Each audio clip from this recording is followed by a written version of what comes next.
예수 믿는 사람이 예수를 믿지 못하여서 참으로 안타까운 일이 있어요. 여러분, 학교 학생이 학교를 다니면 공부를 해야 하는데 공부를 해야 할 이유도 모르고 공부를 하지 않는다고 한다면 시간 낭비요 등록금을 낭비하면서 결국 불행할 수밖에 없습니다. 여러분, 예수를 10년, 20년, 30년 그 이상으로 믿는다 할지라도 예수님이 누구신지를 모르고 믿지를 않아요. 그러면서 빠지지는 않다가 보니까 믿음 좋다고 집사님도 되고 권사님도 되고 직분이 하나하나 더해질 때 아무개시 믿음 굉장히 좋아. 그런데 사람들은 무지하고 그 중심을 모르기 때문에 몰라서 그렇게 말하는 것이 당연합니다. 그런데 하나님은 인간이 아니시기 때문에 외모를 보지 않아요. 성경은 말합니다. 사람은 외모를 보지만은 하나님은 중심을 보신다. 이런 말씀을 하고 있잖아요. 중심을 보신다. 그래서 중심을 보신 하나님께서 나는 너를 모른다 한다면 어떻게 될까요? 열심히 교회 다니면서 개척 멤버로서 수십 년 동안 같이 다니는데 나는 너를 모른다 하면 실패자예요. 그래서 간헐적으로 나를 점검하는 거예요. 고린도후서 13장 5절의 말씀을 보니까 너희가 믿음에 있는가 자신을 시험해봐라. 너희 안에 그리스도가 있다고 한다면 다행이지만 없다면 너희는 버려온 자다. 이렇게 말했어요. 오늘 초청주의를 통해서 처음으로 오신 여러분들과 이 자리에 함께 신앙생활을 하면서 같이 모인 모든 분들이 오늘 나 처음으로 왔다 이런 자세를 가지고 예수를 왜 꼭 믿어야 하는가 확신을 갖고 여러분 정말 아무리 힘든 세상이라 할지라도 어려운 환경 속에 있을지라도 여러분 기쁨과 감격과 확신 가지고 흔들리지 않기를 바랍니다. 유동치지 않은 신앙 되기를 주로 축복합니다. 우리가 믿는 예수는 하나님의 아들이십니다. 사람으로 볼 때는 요셉의 아들이라고 말하고 그렇게 생각해서 자기들이 죽이려면 얼마나 죽인다 이렇게 생각해서 함부로 막대했지만은 하나님의 아들이시다는 것을 성경은 증거하고 있습니다. 많은 사람들에게 예수님이 내가 누구라고 하냐고 지자들에게 물어봅니다. 세상 사람이 나를 누구라 하더냐. 어떤 이는 엘리야라고 합니다. 어떤 이는 에레미야라고 합니다. 어떤 이는 침례 요한이라고 합니다. 어떤 이는 선지자 중에 하나라고 합니다. 했을 때 예수님은 그 대답을 통해서 씁쓸했습니다. 부분적으로만 알았지 당신이 요구하고 마음에 드는 말을 하지를 않았다 이거죠. 그러면 너희들은 나를 누구라 하더냐. 합숙훈련하고 같이 따라다녔던 지자들에게 물어봤더니 총알처럼 튀쳐나오는 베드로의 고백이 마태복음 16장 16절이에요. 같이 한번 읽을까요? 시작. 시몬 베드로가 대답하여 이르되 주는 그리스도시요 살아계신 하나님의 아들이시니라. 이 말을 주님이 듣자마자 파요나 시몬아 내가 복이 있다. 내가 그렇게 알게 된 것은 내 혈육에 의해서 알게 된 것이 아니라 하나님의 뜻으로 알게 되었다 하면서 그 뒤에 엄청난 축복을 부어주십니다. 다른 말로 표현한다면 대박난 거예요. 여러분 대답을 제대로 해답을 알아맞추면 여러분 이와 같이 하나님의 기쁨이 되고 우리의 축복된 삶이 된 걸 믿기 바랍니다. 주는 그리스도시요 살아계신 하나님의 아들이라고 그 말 한마디가 베드로의 팔자를 고쳐버린 거예요. 여러분 신앙생활 수십 년 동안 생활하면서도 예수가 누구라는 걸 알지 못하면 왜 믿어야 할 이유를 몰라요.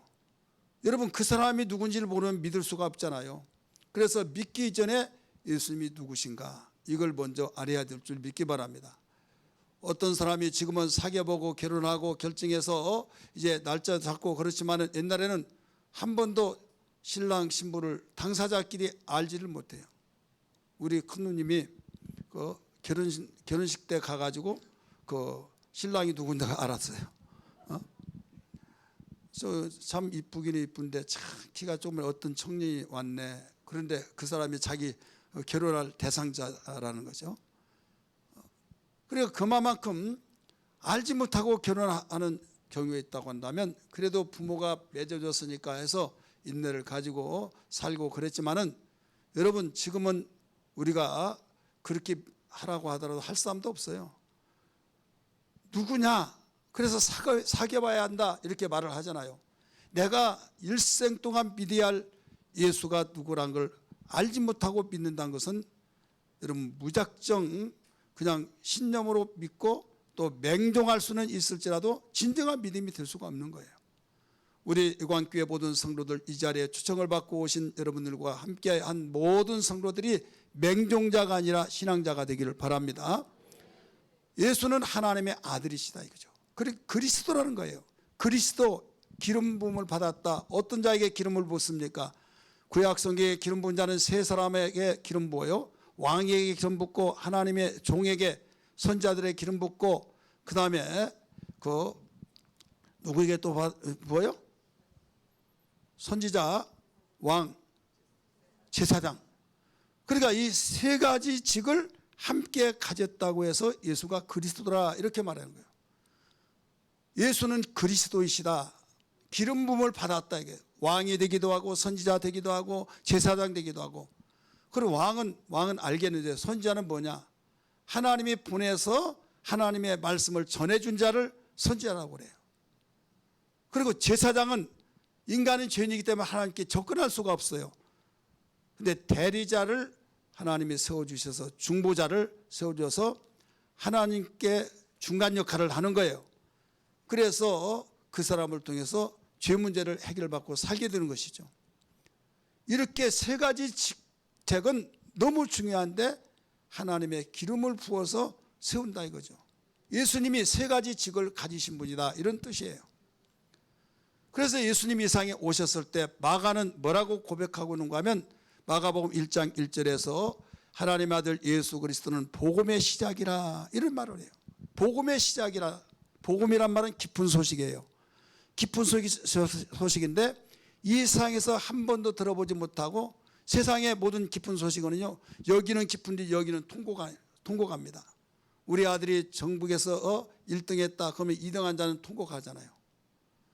도박한 사람은 막 깊어가지고 여보 대박 났어 막 너무 깊었는데 그 돈을 잃은 사람은 지금 죽기 일보 직전이에요. 세상에는요 이쪽에서 깊은 소식이 있으면 이쪽에는 울음소리가 끊기지 않는다 이거죠. 근데 세상의 모든 사람들이 같이 기뻐하는 소리, 기뻐하는 소식이 뭐냐? 복음밖에 없는데 예수님의 입에서 나오는 모든 말씀만이 이 깊은 소식을 가지고 있다는 걸 알아야 될 줄 믿기 바랍니다. 과거 사람도 현재 사람도 또 비천한 사람도 귀한 사람도 노인도 아이들도 모두 똑같이 어느 시대를 초월해서 모두 기뻐할 줄 아는 그 소식을 전해준 자가 예수 그리스도다 이거죠. 그는 우리 육신으로 볼 때는 2000년 전에 마리아의 몸에서 태어나서 때로는 요셉이 마리아하고 결혼했기 때문에 이부아버지다 요셉의 아들 이렇게 말하기도 합니다. 그러나 예수님이 이 상에 오시기는 오시는데 여인의 몸에서 태어나서 오기는 왔는데 이전부터 있었다 이거죠. 태초부터 계셨어요. 하나님과 함께 계셨어요. 말씀으로 계셨어요. 요한복음 1장 1절 2절 말씀 보니까 거기에 그렇게 나옵니다. 태초에 말씀이 계시라 이 말씀이 하나님과 함께 계셨으니 이 말씀은 곧 하나님이시다. 여러분 말씀은요 영입니다. 영은 비물질 무형성이에요.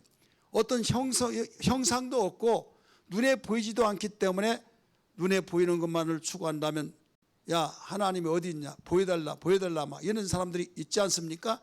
여러분 하나님은 볼 수가 없는 거예요. 물질이 아니기 때문에 영이기 때문에. 그러나 형상도 없고 눈에 볼 수 없지만은 존재하고 계신다 이거예요. 공기 없잖아요. 눈에 볼 수 없잖아요. 공기 있잖아요. 전류가 흐르고 있지만은 여러분 전류가 흐르지 않으면 전기를 사용할 수 없습니다. 전파가 없다고 한다면 인터넷도 하지 못하고 스마트폰 여러분 사용할 수가 없습니다. 방송을 우리는 시청할 수도 없고 청취할 수도 없어요. 눈에 보이지 않는다고 해서 무조건 없다 이것은 무지한 겁니다. 눈에 볼 수 있는 것이 몇 프로냐? 세상에는 30%밖에 되지 않아요. 눈에 보이지 않는 비물질 세계가 70%나 되는 거예요. 보이지 않는 세계에 의해서 모두 컨트롤을 받고 생활하는 거예요. 여러분 스스로 자신만 보더라도 여러분이 오늘 교회 오셨죠? 그냥 몸이 붕 떠가지고 딱 여기서 덜커덩하고 여기에 앉아서 지금 예배드립니까? 아니잖아요. 여러분이 여기 교회 오기까지는 생각에 의해서 내가 오늘 초청을 받았는데 오늘 주일날이니까 내가 교회 가야지 생각이, 전화도 오고 꼭 오세요, 오시라고 하면서 약속을 하고, 그래 생각이 났고 마음속에 그래 약속은 지켜야지 하면서 결단을 마음속에 했어요. 그래서 여기 오게 된 거예요. 믿으시길 바랍니다. 그냥 움직여지지 않는 거예요. 생각과 마음은 눈에 보이지 않지만은 생각과 마음에 의해서 움직여져서 여기에 오게 됐다 이거죠. 그럼 보이지 않는 것이 더 중요해요, 안 중요해요? 더 중요한 거예요. 하나님은 비록 눈에 볼 수 없지만은 말씀으로 계셨지만 말씀은 곧 하나님이다 이거죠. 그분이 곧 예수 그리스도인데 이 세상을 창조하셨다고 그랬어요. 3절 4절의 말씀 보니까 예수님이 이 세상에 오시기 전에 말씀으로 계셔서 하나님과 함께 세상을 창조하셨다. 그가 없이는 세상이 되어진 일이 없다라고 말씀하셨어요. 그 안에 예수님이 이 세상에 오시기 전에 그 안에 생명이 있는데 그 생명은 사람들의 빛이다라고 가르쳐주고 있습니다. 사랑하는 성도들이요, 또 이 자리에 참석한 모든 성도들이요, 여러분 무엇보다 내가 믿는 예수님이 누구란 걸 알아야지 않겠습니까? 무턱대고 믿으라 이게 아니라 정말 누구란 걸 알아야 하는데 태초부터 계셨다. 말씀으로 계셨다. 하나님과 함께 계신데 그분은 하나님이다. 육체를 입고 이 땅에 오신 것이 2000년 전에 오셔서 어떤 이는 석가의 제자다. 석가가 먼저 태어나니까 이런 사람도 있는데 그럴 때 할 말을 그거 못하고 그러면 먼저 태어난 사람이 돼야지 이런 생각을 갖는 사람이 없지나 서로는 있더라 이거예요. 예수를 모르니까 그런 거예요. 예수를 잡아 죽이려고 하고 예수를 막 못 살게 하면서 어떻게든지 저자를 죽여야 된다 하니까, 그리고 기회만 있으면 밀어서 낭떠러지게 유인해가지고 밀어버리려고 할 때 예수님이 피해나가면서 너희는 너희 아비 마귀에서 났다 그랬어요. 그러니까 우리는 아브라함의 자손인데 어찌 너희가 마귀에서 났다고 말하느냐. 아브라함은 나를 날 때를 보고 기뻐했다. 그러니까 막 더 세상 말로 말한다면 뚜껑이 열린 거예요. 이스라엘의 조상이 아브라함이고 아브라함을 신처럼 여기고 하나님 다모로 여기는데 아브라함의 자손이라고 너희는 마귀에게서 났다고 하니까 저자를 당장 죽여야 된다고. 아브라함의 자손이라고 하니까 아브라함은 나를 날 때를 보고 기뻐했다. 네 나이 50도 안 됐는데 무슨 말하냐. 미치지 않고는 그렇게 말할 수 없다. 그렇게 말하니까 나는 아브라함보다 그 이전에 있었다. 이렇게 아브라함보다 그 이전에 있었다. 믿으시길 바랍니다. 뭘로 있었어요? 말씀으로 계셨어요. 말씀으로 계셔서 세상을 창조하시고 육체로 이 세상에 태어난 것이 아브라함의 자손으로 태어났을 뿐이지 존재는 먼저 계셨다는 것을 알아야 될 줄 믿기 바랍니다. 사랑하는 성도들이요, 오늘 우리는 이 예수님은 하나님의 기쁨이 되고 하나님의 그 사랑하는 아들이라고 가르쳐주고 있어요. 마태복음 17장 5절의 말씀 보니까 뭐라고 나옵니까? 말할 때 호련히 빛난 구름이 그들을 덮으며 구름 속에서 소리가 나서 이르시되, 같이 읽을까요? 시작. 이는 내 사랑하는 아들이요 내 기뻐하는 자니 너희는 그의 말을 들으라 하신지라. 변화산에 가서 모세와 일리야를 예수와 동급으로 취급하여서 주님이 원하신다고 한다면 여기에 기념관을 셋을 짓겠습니다. 하나는 모세를 위해서, 하나는 일리야를 짓겠다고 하니까 하나님께서 감히 내 아들을 모세하고 일리야를 동급으로 취급해 하면서 구름을 구름으로 가려버리고 예수만 남겨놓고 보여지게 만들면서 소리가 나기를, 이는 내 사랑하는 아들이요 내 기뻐하는 자니 너희는 그의 말을 들으라. 예수의 말을 들으라는 거예요. 왜 예수의 말을 들으라고 했습니까? 예수는 하나님의 아들이요 하나님의 사랑하는 자요 하나님의 기뻐하는 자라고 말씀했어요. 그래서 모든 세상의 사람은 우리에게 오늘 이 말씀과 같이 마태복음 17장 5절의 말씀처럼 너희는 그의 말을 들으라. 예수의 말을 믿어야 들어야만 그가 어떤 분이라는 걸 알 수 있지 않겠습니까? 오늘 본문의 말씀 보니까 14절에 요한복음 1장 14절의 말씀 보니까 말씀이 육신이 되어 우리 가운데 거하심에 우리가 그의 영광을 보니 그가 누굽니까? 하나님 아버지의 영광을 봤다고 그랬어요. 예수는 하나님의 영광인 걸 믿으시기 바랍니다. 여러분, 하나님의 영광, 독생자의 영광이라고 그랬어요. 그래서 내가 믿는 예수는 기분 나쁘면 그냥 저버리고 기분 좋으면 한번 믿어볼까? 그럴 대상이 아니다 이거죠. 하나님의 영광입니다. 하나님의 기쁨입니다. 하나님의 사랑하는 자입니다. 모든 사람들이 그의 말을 들어야만 된다는 사실을 믿으시기를 바랍니다. 이 자리에 참석하는 모든 성도들이요, 초청을 받고 오신 여러분들이요, 예수님을 위해 믿어야 할 그 이유가 어디에 있습니까? 꼭 예수를 믿어야 할 이유는 예수는 하나님의 영광이고 그 영광으로 인하여서 우리는 살 수 있다 이거죠. 태양빛이 비칩니다. 여러분, 그 태양빛이 뜨겁고 정말로 적도 그 국간에 있는 지구촌에 있는 민족들은 정말 너무 더워서 살 수가 없을 정도로 적당한 거리에 하나님께서 태양을 비춰지게 해서 우리가 살게 되잖아요. 너무 가까워도 안 되고 너무 멀더라도 안 되고 적당한 거리에서 비춰질 때 태양으로 인하여 사는 것처럼 하나님의 영광을 직접 볼 때는 다 죽습니다. 하나님의 영광을 보고 살아남을 자가 없습니다. 모세는 아무리 하나님과 가까워 있었을지라도 나를 보지 못해 등을 봤다고 말했습니다. 하나님을 보는 자는 즉사에 죽을 수밖에 없어요. 하나님의 영광이 어마어마하게 영광, 빛에 의해서 강력한, 여러분, 거꾸러질 수밖에 없어요. 하나님의 주님의 영광을, 빛을 보고 거꾸로 서서 눈이 보이지 않고 여러분 기도를 통해서 회복됐던 사울이라는 청년을 알고 있지 않습니까? 우리가 믿는 예수는 어떤 분이냐? 하나님의 영광이에요. 믿으시길 바랍니다. 근데 그 영광을 믿어야만 되는데 그 영광의 빛을 통해서 우리가 살게 된다. 태양빛을 통해서 모두 사는 것처럼 우리는 육체는 태양빛이 없으면 살 수가 없어요. 빛이 없을 때는 여러분 거기는 어둠 속에서 식물도 자랄 수 없고 생명체는 살 수가 없어요. 우리 영혼이는 존재이기 때문에 우리의 육체와 우리 영혼은 예수 그리스도를 통해서만이 살 수 있다는 걸 알아야 될 줄 믿기 바랍니다. 무슨 허무한 소리를 그렇게 말하느냐? 여러분, 세상을 창조하시고 우리를 만드신 하나님이 이걸 일러주셨어요. 예수님이 태어났을 때, 말씀이 계셨을 때 말고 이제 이 땅에 육체를 입고 오셨을 때 공개를 해주셨습니다. 그의 영광을 보니 하나님 얼굴 볼 수가 없어요. 그러나 예수를 통해서 하나님의 영광이라고 그랬어요. 믿으시길 바랍니다. 독생자의 영광이라고 그랬어요. 이제 그 영광을 통해서 우리가 살 수 있게 된, 사느냐 죽느냐 누구를 통해서 판가름이 되느냐?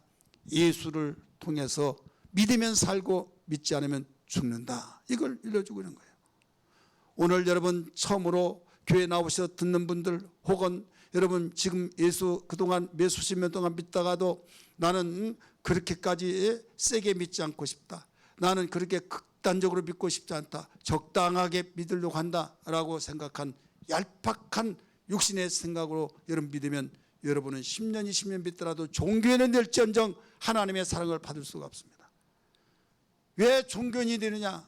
종교인은요, 나 교회 다닌다, 나 교회 다니니까 뭐가 든든하고 하나님이 도와줄 거야, 이건 여러분 육신의 생각, 자기 생각이에요. 하나님이 인정해야 될 줄 믿습니다. 여러분 학교를 다니면 거기에 미치고 공부에 미칠 때 여러분 수석이 되고 1등을 하게 되고 여러분 천재다 이런 말을 듣게 되고 공부 잘한다는 말을 듣죠. 그냥 적당하게 책가방만 가지고 왔다 갔다 한다고 해서 여러분 학생이 아니에요. 예견상은 학생이 된다 할지라도 진정한 학생은 공부하는 것이 학생인 것처럼 예수를 알고 예수를 제대로 믿는 것이 우리가 그리스도인이라는 걸 믿기 바랍니다. 할렐루야. 그리스도인, 그리스도의 사람, 예수를 믿고 따르는 사람이라 이게요. 그리스도인 할 때 인자만 딱 가르면 뭡니까? 그리스도. 그리스도인은요, 예수 믿는 사람끼리 우리는 그리스도인이라 하지 않았어요. 예수를 믿지 않는 사람들이 이름을 붙여준 겁니다. 분명히 저들은 그리스도는 아닌데 그리스도와 같은 사람이다 라고 이방인들이, 예수를 믿지 않은 사람이 이름을 붙여준 것입니다. 오늘 이 자리에 참석하는 우리 모두는 정말 예수는 하나님의 영광으로 이 땅에 태어나셔서 바로 우리와 함께 계셔서 역사적으로 오신 예수, 그분은 예견상으로 볼 때는 초라한 나사렛 촌에서 자랐고 목수의 아들로서 생활했고 별 볼 일 없는 것 같아서 우리가 죽이려면 죽일 수 있다라고 해서 강도는 놔 주고라도 저 예수를 죽이자 해가지고 그들은 막강한 권력을 통해서 죽이려고 했지만 결국 죽었죠. 그러니까 자기들이 힘 있어 죽인 걸로 알았지만 3일 만에 살아나 버렸어요. 왜 살아났습니까? 하나님은 죽일 수가 없어요. 그는 생명이기 때문에 죽지 않습니다. 여러분, 생명이라는 것은 죽어도 사는 것이 생명이에요. 일반적으로 우리는 숨쉬고 활동하고 할 때 생명이 있다 이렇게 말합니다. 이건 사전식의 생명은 돼요. 우리가 상식적으로 생명이라는 것은 맥박이 뛰고 숨을 쉬고 활동하고 그러면 생명이 있다 이렇게 말하잖아요. 우리 사회 통합적인 측면에서는 그렇게 해서 넘어가고 지나가고 있지만 성경에서 말하는 생명은 그게 아니에요. 죽어도 사는 것이 생명이라는 걸 믿기 바랍니다. 믿으시면 아멘 하시길 바랍니다. 나는 생명이요 나는 부활이요 생명이니 나를 믿는 자는 죽어도 살겠고 무릇 살아서 믿는 자는 영원히 죽지 아니하리니 네가 이것을 믿느냐, 이거 가르쳐주고 있지 않습니까? 사랑하는 이 자리에 참석한 모든 성도들이요, 모든 여러분들, 예수를 이제 어떤 분이라는 걸 알았어요. 우리는 왜 꼭 믿어야 하는가 오늘 제대로 깨닫고 정말 어떤 누구에 의해서 정말 억압된 신앙생활 하지 마시고 정말 기쁨으로 감격스러워서 내가 필요로 여기고 내가 너무나도 정말 믿어야 할 뿐이기 때문에 믿는다. 이건 취사선택이 아니다. 이건 반드시 살기 위해서는 믿어야 된다는 확신 속에 믿음이 형성되기를 주의 이름으로 축원합니다. 우리 하나님이 세상을 사랑하사 우리 찬송 한번 부를까요? 박수 좀 해보겠습니다. 하나님이 세상을 이처럼 사랑하사 독생자를 주셨으니 누구든지 예수 믿으면 멸망하지 않고 영생을 얻으리로다. 요한복음 3장 16. 하나님이 세상을 이처럼 사랑하사 독생자를 주셨으니 누구든지 예수 믿으면 멸망하지 않고 영생을 얻으리로다. 요한복음 3장 16절. 아멘. 믿어야 할 예수를 꼭 믿어야 할 존재이신 예수가 어떤 분이라는 걸 말씀드렸어요. 그럼 우리는 왜 예수를 꼭 믿어야 하는가 이유에 대해서 말씀을 드리려고 해요. 첫째는 우리에게 은혜와 진리가 충만하기 때문에 반드시 믿어야만 됩니다. 따라서 은혜와 진리가 충만하기 때문이다. 사람은요 물이 없으면 살 수가 없다고 하잖아요. 그래서 강을 기준해서 문명이 발달되고 사람이 모여 살잖아요. 근데 강에 마르지 않은 것이 강이잖아요. 근데 거슬러 올라가면 근원지가 있어요. 나일강이 수천 킬로가 되는데 근원지가 어디냐, 그 근원을 따라서 여기가 바로 근원지다 하는 것처럼 은혜와 진리의 근원지가 바로 예수다 이거죠. 여러분, 은혜란 말은 뭡니까? 값없이 받은 선물이란 뜻이에요. 우리는 내가 힘있고 건강하고 내가 똑똑하고 지명도가 있고 유명이 되어서 나는 몸값이 비싸, 그러면 나 스스로 얼마든지 살 수 있는 것처럼 생각이 되어집니다. 그렇잖아요. 그래서 똑같이 부모의 태 속에서 태어났는데 몸값이 각각 달라요. 부가가치가 높아져요. 얼마만큼 내가 노력하고 얼마만큼 몸값을 내가 나갈 수 있도록 갖췄느냐에 따라서 달라지잖아요. 그래서 자기가 하고 싶은 대로 다 이루어지면 하나님 믿어야 된다, 예수 믿어야 된다면 그냥 흘러가는 소리, 귀찮은 존재의 소리로 들려지지 가슴속에 와 타는 것이 하나도 없다 이거죠. 왜 그런 줄 아세요? 예수 없더라도 나는 살 수 있어. 예수 없더라도 나는 얼마든지 행복해. 예수 없더라도 나는 지금 이렇게 잘 살고 있어. 너나 잘 믿으라. 왜? 믿으라고 하는 사람 볼 때 초라하게 보이고, 믿으라고 하는 사람 보니까 그 옷차림 보고 모든 걸 볼 때 참 불쌍하고 안타깝다 생각하니까 그렇게 생각하는 거예요. 이렇게 생각한 사람은 부족함이 없는 거예요. 근데 살다가 보면 나는 지금까지 하고 싶은 거 다 했다, 나는 계획대로 앉는 것이 없다 할 때는 하나님 필요 없잖아요. 그래서 살다가 보면 여러분 인생은 뒤집어졌다 엎어졌다 하는 거예요. 호떡 인간이에요. 호떡 인생. 엎어졌다 뒤집어졌다 그래가면서 익어가듯이. 그래서 사람이 철나요. 어떤 사람이 버스 타고 다니면요, 참 안타깝다 불쌍하다 그렇게 느꼈대요. 근데 연예인들이 자기가 쫄딱 망해가지고 이 택시를 타고 다니면서 사람 얼굴 때문에 택시를 타고 다니는데 택시비가 없어요. 얼굴 다 바로 싸고 이제 버스를 타는데 그때서 느꼈다는 거예요. 버스비도 없을 정도 되는데 무슨 택시인가. 그때부터 철이 난 거죠. 여러분 인생이 잘 나간다고 해서 항상 잘 나간 것이 아니에요. 무너질 때 시간 문제입니다. 뒤집어졌다 엎어졌다 이렇게 되어집니다. 나 스스로는 살 수 없다는 것을 알고 한계를 느낀다는 걸 느끼게 됩니다. 그러기 전에 너는 너 스스로 살 수 없다, 너는 스스로 살 수 없는 그런 자이기 때문에 내가 있어야 된다 일러주고 있는 거예요. 여러분 제자들이 예수님 따라다니다가 마지막 퇴직금도 받지 못하고 생활대책 보호도 받지 못하고 예수님이 내가 세상 끝날까지 너희와 함께 있으리라, 항상 있으라고 하늘 올라가시잖아요. 야, 좋으신 분이 그렇게 무책임해? 하지만 나중에 알고 봤더니 예수님이 하나님이 함께한 것이 최고의 축복이더라 이거예요. 믿으시길 바랍니다. 근데 그분이 최고다고 따라하는데 빈털터리가 되고 나에게 덕도 없고 그런다면 여러분 최고라고 하겠어요? 은혜와 진리가 충만하기 때문에 예수를 믿어야 된다. 14절 맨 끝에 부분 한번 보시기 바랍니다. 은혜와 진리가 뭐라고 했어요? 충만하더라, 철철 넘쳐 흐른다 이거예요. 은혜 없이는 살 수 없는 것이 인간이라는 걸 믿기 바랍니다. 우리는 그런 일이 당하기 이전에 스스로 하나님의 말씀에 의해서 내가 깨달았는데 사람은 하나님의 은혜 없이는 살 수 없다, 이것을 깨닫고 하나님과 함께하는 삶이 되어야 될 줄 믿습니다. 근데 이걸 깨닫기가 힘들다 이거죠. 깨닫기가 힘들다는 걸 왜 우리는 알지 못하느냐. 교만해서, 죄로 가려워져서, 어둠에 의해서. 여러분 구름이 그렇게 빡빡한 구름 때문에 해는 계속 내리쬐지만은 햇빛이 오늘 해가 나지 않았네, 해는 나 있어요. 그런데 구름에 의해서 가려웠을 뿐이에요.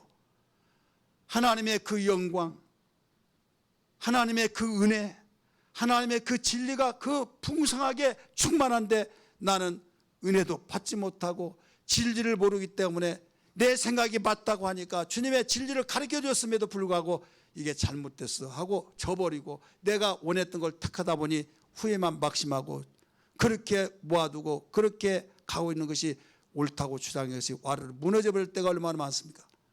진리를 저버려버리면 여러분 후회밖에 없는 거예요. 진리는 영원히 변치 않는 것입니다. 그래서 진리를 믿고 사는 사람은요 후회가 없다는 걸 믿기 바랍니다.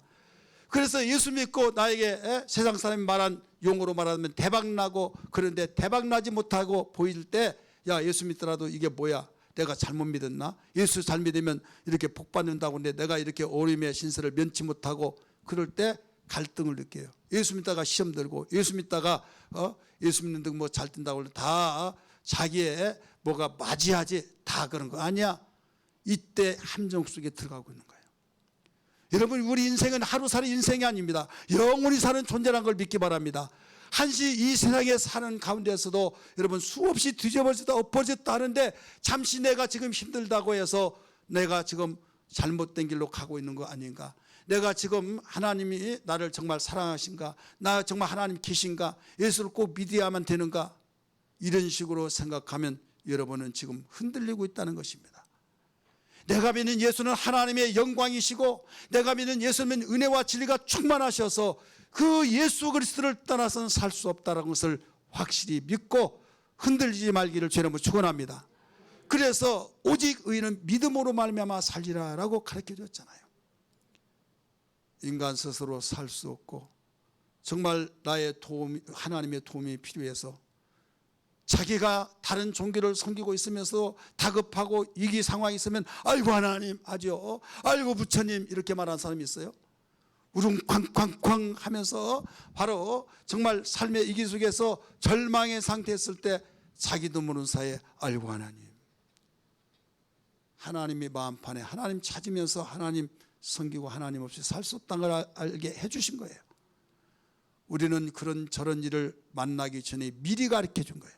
예방이 최고의 방책이듯이 여러분 일찍 예수 믿고 진리의 말씀을 깨닫고 은혜를 깨달아서 주님 없이는 나는 살 수 없다는 걸 바로 알고 꼭 우리가 예수를 믿어야 할 이유는 은혜와 진리가 충만하기 때문이라는 걸 다시 한번 믿기 바랍니다. 두 번째는 우리는 왜 믿어야 하느냐, 모든 문제 해결의 처방이기 때문에, 모든 문제의 해결책이 되는 처방이기 때문에 우리는 예수를 꼭 믿어야만 됩니다. 자, 우리 인간은요 문제투성이에요. 이 문제 해결되면 이 문제가 터지고 이 문제 해결되면 이 문제 터지고 막 사방팔방에서 이게 싸우는 그런 문제들이 많이 있어요. 자, 문제 중에서 어떤 문제가 가장 클까요? 여러분, 건강치 못한 사람은 건강의 문제가, 아픈 질병이 나의 가장 큰 문제라고 할 거예요. 그런데 돈이 없는 사람은 건강은 조금 있으면 낫잖아요. 뭐 언젠가는 약 먹으면 되잖아요. 병원에 가면 되잖아요. 돈이 없는 게 가장 큰 문제라고 또 느껴집니다. 돈이 없는 사람은 그렇게 돈이 최고의 돈 없는 것이 문제다. 돈이 사람 만들어주고 돈이 있어야 사람 대접받고 돈이 있어야 마음이 평안하고 그렇다. 그러면 그런 것 같지 않아요. 그럴 때 어떤 이는 그게 아니다. 돈 가지고도 해결되지 않고 이것저것 해결될 수 없는 자식 문제가 가장 큰 문제더라. 또 이렇게 말하기도 하고, 자기가 직면하고 있는 게 가장 큰 문제예요. 따라서 합시다. 내가 직면하고 있는 문제가 가장 큰 문제입니다. 각각 다 그렇게 느껴져요. 자, 아픈 그것만 보더라도요, 어떤 병이 가장 큰 것 같아요? 어떤 병이 가장 큰 문제 병 같아요? 어떤 병이에요? 눈을 깜박깜박 하십니까? 암병 든서 암이라고 하고, 여러분 암이고 뭐고, 나는 감기다. 독감 막 움직이더라도 이 호두알이 덜컹덜컹 하는데 머리가 막 흔들리고 완전 머리가 깨지고 이런 자기 느낀 거예요. 암은 뭐 별것 아니야. 독감에 의해서. 그러면 다른 사람이 웃죠. 근데 자기가 느낄 때는 그 병이 최고 큰 것처럼 느껴진 거예요. 세상이 그러는 거예요. 모든 문제를 해결하는 처방이 바로 예수님이 처방의 약이에요. 그래서 우리는 어떤 일이 있더라도 그 문제에 대해서 성경은 일러줍니다. 원인을 찾아라. 그 모든 문제의 원인은 죄의 문제다. 이게 죄. 따라서 죄 문제, 죄의 문제를 해결하는 처방. 여러분, 사마귀가 많이 나잖아요. 멋진데. 그런데 물사마귀 그걸 다 지금은 뭐 의학이 발달돼서 뭐 내지도 치져서 뭐 문제될 것도 아니잖아요. 근데 경험자에 의하면요, 제가 언젠가 상당히 오래돼서 몇십 년 됐어요. 머리빗을 빗어보니까 또 이상하고 뭐 껄껄거려요. 봤더니요, 여기에 막 사마귀들이 조그마한 모래 같은 막 사마귀들이 여기에 엄청나게 막 이게 방울이 막 연결돼서 있는 것처럼. 그러더니 점점 불어나 뒤에가 완전히 머리 때문에 가려워져서 안 보여서 그렇죠. 보인다고 한다면 얼마나 끔찍한지 몰라요. 그러니까 어떤 제일 큰 것이 있는 것이 용암 때문에 그런구나 생각이 나서 완전히 계속 비비고 막 이렇게 했더니 이제 툭 끊어져요. 끊어지더니 나중에는 네가 왕초지, 너희는 죽었어. 나중에 봤더니 다 없어져 버렸어요. 왕초가 무너지면 다 무너져요. 폭력배들이요, 완전히 그 왕초가 무너지면 다 해산돼 버립니다. 모든 문제의 왕이 누구냐? 죄예요, 죄. 그래, 가장 큰 문제가 죄예요. 죄를 해결할 자가 누굽니까? 아무도 없어요. 죄 문제 해결할 자는 예수 그리스도밖에 없다는 걸 믿기 바랍니다. 여러분, 예수 그리스도는 모든 문제 해결의 처방이에요. 늪에 빠져서 지금 허버적거리면서 사람 살리라고 하는데 모든 세상의 사람이 다 늪에 빠졌어요. 그런데 이 사람 저 사람이 해결해 줄 것이다. 자기도 지금 빠져 죽을 위기인데 누가 해결해 줍니까? 늪에 빠지지 않는 자만이 끄집어낼 수 있어요. 모든 세상의 사람은 죄인입니다. 로마서 3장 23절의 말씀 보면 모든 사람이 죄를 범하였으며 하나님의 영광에 이르지 못하더니 하나님의 영광에서 살게 되는데 하나님의 영광에 이르지 못했다. 죄의 삭은 뭐냐? 6장 23절 말씀을 우리가 사망이라고 그랬어요. 죄의 삭은 사망이기 때문에 사망의 늪에서 빠져나올 수 없는 상황 속에 죄인이 아니고 의인으로 오신 죄 없으신 예수 그리스도가 바로 우리를 끄집어내 준다는 사실을 믿으시길 바랍니다. 그래서 요한복음 1장 29절의 말씀 보니까 보라 세상 죄를 지고 가는 하나님의 어린 양이로다 라고 말씀하셨어요. 세상 죄를 지고 가는 하나님의 어린 양이로다. 세상의 모든 사람 예외 없이 뱃속에 있는 아이라 할지라도 바로 죄로 잉태되어서 모든 사람이 죄인인데 여러분 죄인으로 시작해서 죄인으로 출생하고 죄인으로 살다가 그대로 죽으면 지옥 갈 수밖에 없는 거예요. 이게 우리 인간이에요. 이 문제를 누가 해결했습니까? 권력자가 해결합니까? 부를 가진 사람이 해결합니까? 지명도 있는 사람이 해결합니까? 해결할 수가 없어요. 오직 누구만이 해결할 수 있어요? 예수 그리스도. 그래서 예수 믿는 거예요.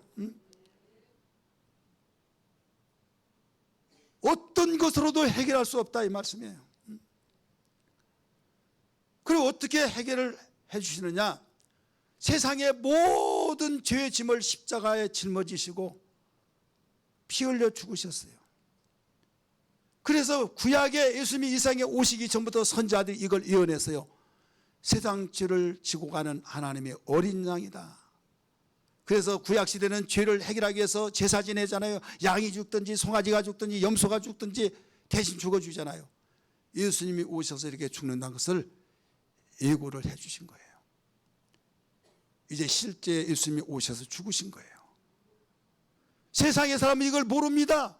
자기는 깨끗한 사람이다. 나는 깨끗해서 죄 없어 이렇게 말하는데 하나님의 법하고 인간의 법은 달라요. 세상의 법은 행동을 기준해서 법이 만들어졌기 때문에 불완전한 겁니다.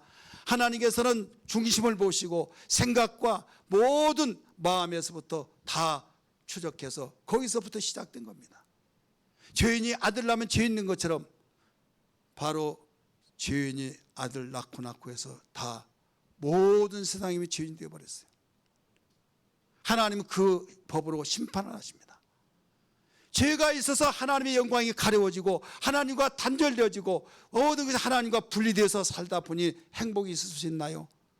한 가지 문제 터지니 또 터지고 또 터지고 줄줄이 터져서 대기업이 여러분 도산되면 중소기업은 다 따라서 나가듯이 하나님과의 관계가 완전히 죄가 차단됐기, 죄로 인하여서 하나님 영광이 차단됐기 때문에 그 뒤에 모든 것이 오는데 이게 저주요, 이것이 모든 죄의 결과라는 사실을 알아야 될 줄 믿기 바랍니다.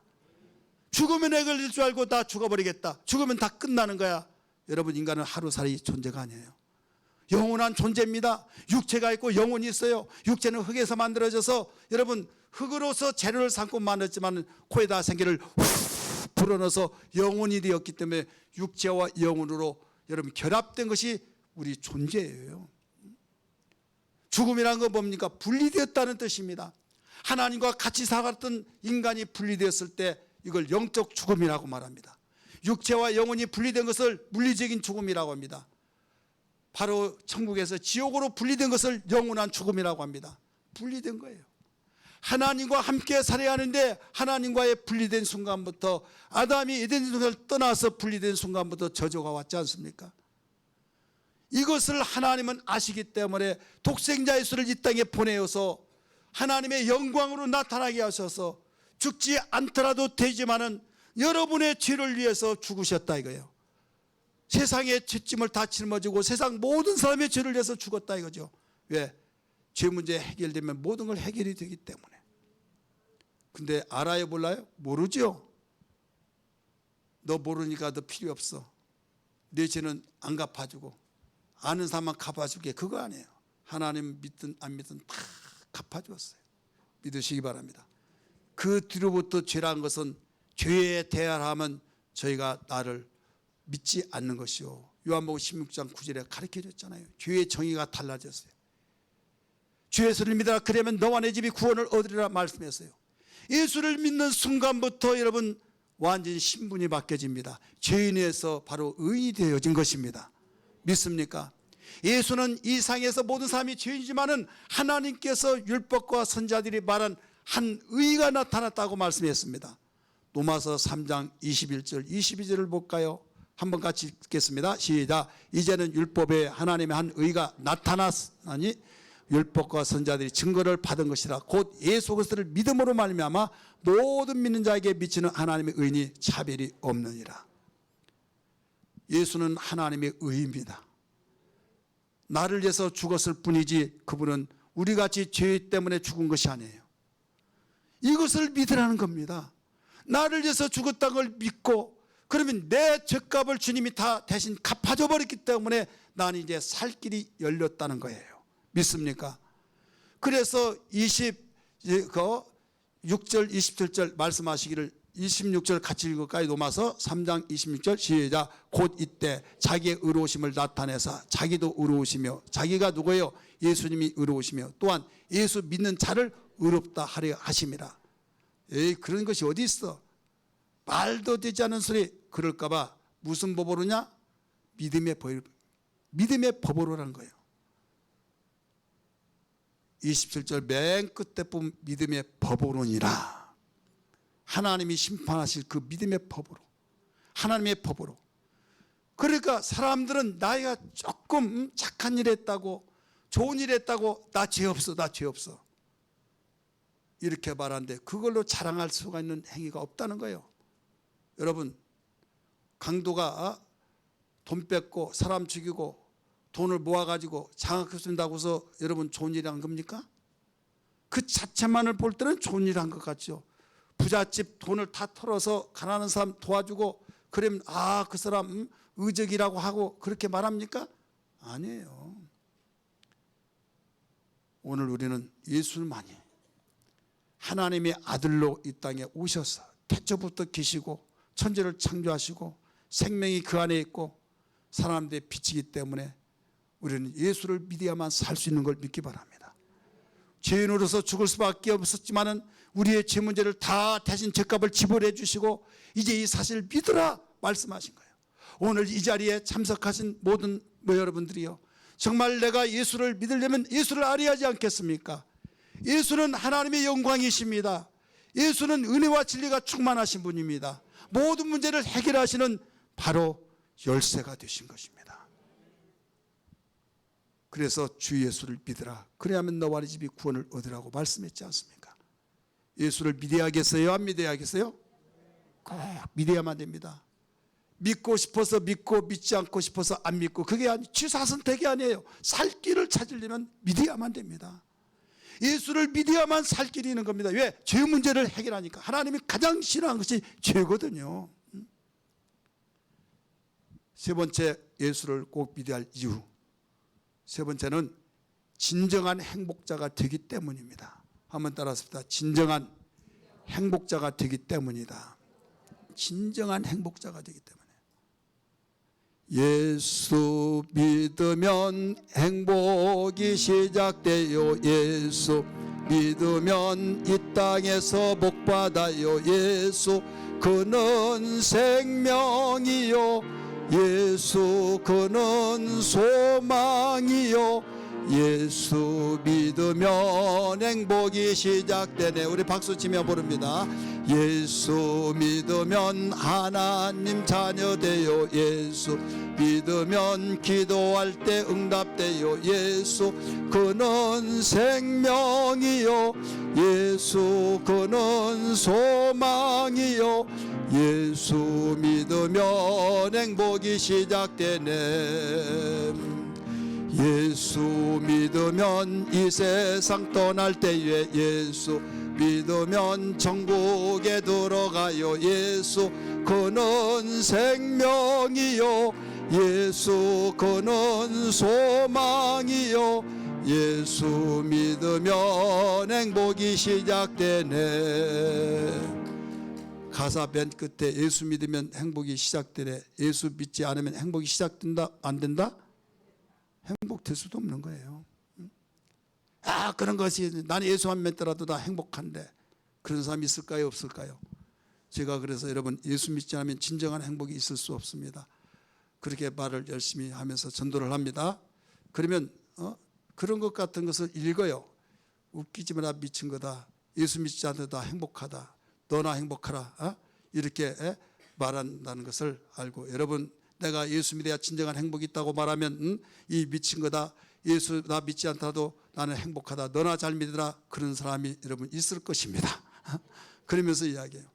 여러분 저도 그건 알고 있습니다. 여러분 예수 믿지 않더라도 행복하다고 말하는 사람이 있어요. 그러나 진정한 행복은 있을 수 없습니다. 절대로 진정한 행복은 예수를 믿을 때만 있습니다. 이렇게 이야기해요. 왜 그러느냐? 예수를 믿지 않은 사람이 행복하다고 나름대로 나 너무나 행복해 너무나 행복해 하는 사람이 많이 있어요 없어요? 주변에 있죠. 그걸 몰라서 말한 거 아니에요. 근데 그들은 무슨 행복을 가지고 말하냐? 나팔꽃 행복. 여러분 나팔꽃 행복이기 때문에 그래요. 여러분 사진 한번 찾아보세요. 인터넷 찾아보세요. 나팔꽃 행복 나오나. 앞으로 몇 수십 년 되고 몇 백년 되면 나올려나 모르겠어요. 홍순대 목사가 이 용어를 선포했어요. 나팔꽃 행복은요, 나팔꽃은 아침에 신선할 때 핍니다. 야 너무나 신선하다 너무 이쁘다. 근데 해만 쨍쨍 내리쬐면 시들어버리고 꽃이 아니에요. 이제는 흉스러워요. 이건 무엇을 말하고 있습니까? 좋은 환경이 있을 때 내가 건강하고 자식 속썩이지 않고 하는 일 잘 되고 너무 잘 되고 너무 신바람 났어요. 그때는 나 행복해 너무 행복해. 근데 전화 한 통에서 완전히 무너져 버려요. 전화 소리 한번 듣더니만 얼굴이 사색이 완전히 역력하면서 거기에 제대로 받지만 덜덜덜덜 떨면서 놓쳐버리면서 완전히 통곡을 해버린다. 왜 그렇습니까? 일이 크게 터졌는데 수습이 안 된다. 그래도 행복합니까? 행복이 아니에요. 나팔꽃이잖아요. 나팔꽃. 싱싱할 때는 행복했어요. 싱싱할 때는 일이 잘 때는 행복했어요. 그러나 일이 안 될 때는 그래서 어떤 사람들이 극단적인 행동을 취한 사람이 여러분 어렵지 않게 볼 수 있지 않습니까? 이게 세상이에요. 예수 믿으면 진정한 행복자가 되어서 인간이기 때문에 안 좋은 소리를 듣고 안 좋은 일이 있으면 마음은 안 좋지만은 뭘로 모든 것을 처리하느냐? 주여 한번 따라 주여 주여 하면서 주님의 가슴을 가져요. 육신의 생각은 사망이요 하나님의 생각은 생명과 평안이기 때문에 주여 하면서 거기에 모든 것이 정리가 됩니다. 하나님 이 어려운 일 통해서 무슨 뜻이 있길래 이 어려운 일이 직면하고 있습니까? 간증할 수 있는 기회가 되게 하여 주옵소서. 저는 주님이 계셔서 저는 실망치 않습니다. 마음이 정말 상하고 있지만은 주님 웃음이 될 때가 있을 줄 믿습니다 하면서 전천후의 행복자가 된 걸 믿기 바랍니다. 예수 믿어야만 됩니다. 예수 믿지 않으면 어떻게 그런 여러분 해결책이 될 수 있습니까? 그래서 예수 믿으면요 그렇게 된 이유는 모든 은혜는 이때 하나님이 은혜를 내려주실 때 이미 채워진 것은요 나는 채울 것 없다면 그냥 거의 채워질 필요가 없잖아요. 나는 됐어요 하고 끝나버리잖아요. 빈 그릇이 있으면 이제 채워주세요 한 것처럼 마음이 비어있는 사람 겸손한 자는 은혜를 주시지만은 교만한 자는 은혜를 줄 이유가 없죠. 그렇기 때문에 성경은 말합니다. 요한복음 4장 14절의 말씀 보니까 나를 믿는 자는 배에서 샘물이 솟아나리라. 언제까지 영원토록 샘물이 솟아나리라. 요한복음 7장 38절에 보면 38절에 나를 믿는 자는 성경에 이런 것 같이 배에서 생수의 강이 흘러나리라. 흘러나는 거예요. 계속적으로 흘러나서 여러분 아무리 메마른 땅이라 할지라도 흘러나는 그 강물에 의해서 땅이 적시어서 여러분 가뭄이 해결된 걸 믿기 바랍니다. 세상에 어려운 가뭄과 같이 어렵고 어려움에 직면하고 있을 때 배에서 샘물이 솟아나고 여러분 또 강이 흘러나는 것처럼 예수 믿으면 이런 놀라운 약속의 역사들이 있다는 걸 믿기 바랍니다. 왜? 예수가 생수의 강이기 때문에 예수께서 샘물이 솟아나게 하시기 때문에 이것을 오늘 본문의 말씀 보니까 요한복음 1장 16절의 말씀 보니까 은혜 위에 은혜더라. 바로 어디에서부터 나옵니까? 17절의 말씀 보니까 예수 그리스도께로부터 말미암아 예수 그리스도로부터 은혜와 진리가 충만하게 나와서 예수 믿으면 그분으로부터 계속 은혜가 공급된 걸 믿기 바랍니다. 여러분 예수 믿는 사람은 외롭지 않습니다. 어린이를 당하고 위기에 있다 할지라도 소망을 갖습니다. 생각이 달라집니다. 오히려 역전으로 바뀔 수 있는 놀라운 절호의 기로 삼는다는 걸 믿으시길 바랍니다. 오늘 꼭 예수 믿고 꼭 하나님 자녀 되어서 이 땅에서 어떤 환경도 다 문제를 해결해 나가면서 행복의 주인공이 되어서 보존하고 누리고 보존하고 흘려보내기를 바랍니다. 따라서 누리고 보존하고 흘려보내자. 일단 내가 누리하잖아요. 내가 갈증일 때 갈증 해결하고 그 다음에 보존해서 이제 흘려보낼 때 아직도 예수 믿지 않은 여러분 가정 식구들에게 흘려보내세요. 여러분 믿지 않은 부모 형제에게 흘려보내세요. 흘려보내서 같이 살기를 죄로 축원합니다. 이것이 예수를 반드시 믿어야 할 이유입니다.